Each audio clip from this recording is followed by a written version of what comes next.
Jacob had a big family, 12 sons in all. Joseph was the next to last son of the family, and his father loved him most. Jacob even gave his son Joseph a special colorful coat, showing that he was his favorite son. Of course, his brothers were jealous of him. Who wouldn't be? Joseph had some strange dreams. Once he dreamed that he was in the field with his brothers, binding up stacks of grain in the field.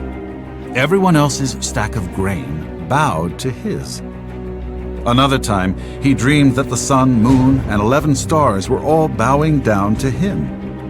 When he told his brothers and father these dreams, they weren't too happy. His father rebuked him, and his brothers just got angrier. But his father kept the dreams in mind.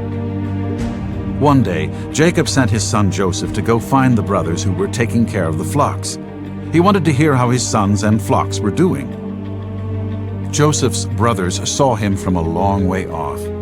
"Here comes the dreamer," they said to each other. "Now is our chance to finish him off. Let's kill him." The oldest brother, Reuben, did not want to kill Joseph, so he suggested they throw him in a dry well and leave him there. Reuben had planned to later come and rescue Joseph.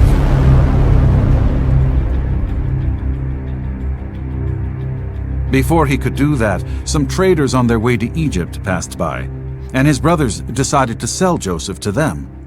And so Joseph was tied up behind a camel and forced to march all the way to hot, dry, dusty Egypt. Egypt was hundreds of miles away. They spoke a different language. They served strange idols. It was a strange new land, and Joseph would be separated from his family. Joseph was sold as a slave to a man named Potiphar. Potiphar's wife was determined to get her way, and one day she grabbed Joseph and tried to force him to sin. Still, Joseph resisted. He ran away from the scene, but Potiphar's wife had grabbed his coat. She was so angry that she lied about him to Potiphar. The accusation landed Joseph in jail. Not only had he been traded as a slave to Egypt, but now he had been thrown in jail for something he didn't even do. Even while he was in jail, Joseph stayed true to God.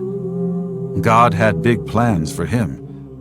While he was in that Egyptian jail, he had a reputation for being wise and for telling the meaning of people's dreams. One day, Pharaoh, the ruler of Egypt, had bad dreams that perplexed him.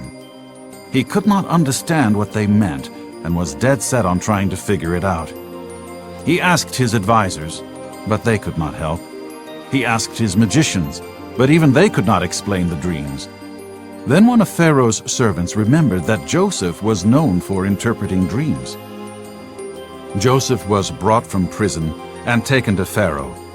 Pharaoh told Joseph everything that happened in his strange and scary dream. Joseph knew exactly what the dream meant, and he carefully explained the meaning to Pharaoh. Not only did Joseph tell Pharaoh what the dream meant, but he also told him what to do about it.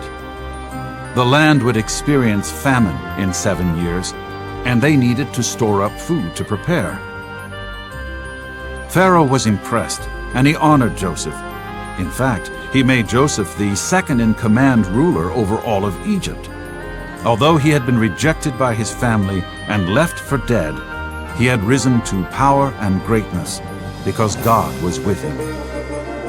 Later on, when Joseph was giving food to the people, his own brothers came to him for help. You can imagine how surprised they were to see their own little brother whom they had left for dead. He was now ruling one of the greatest countries in the world.